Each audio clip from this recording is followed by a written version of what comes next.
சொல்லையும் ஏற்றுக்கொண்டே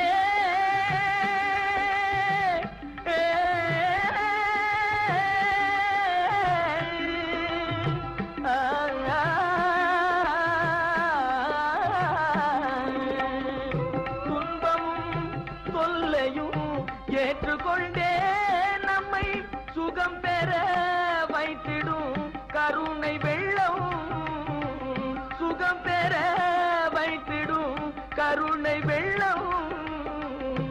அன்னையை போல் ஒரு தெய்வமில்லை, அவள் அடி தொழ மறப்பவர் மனிதரில்லை, மனிதரில்லை. மண்ணில்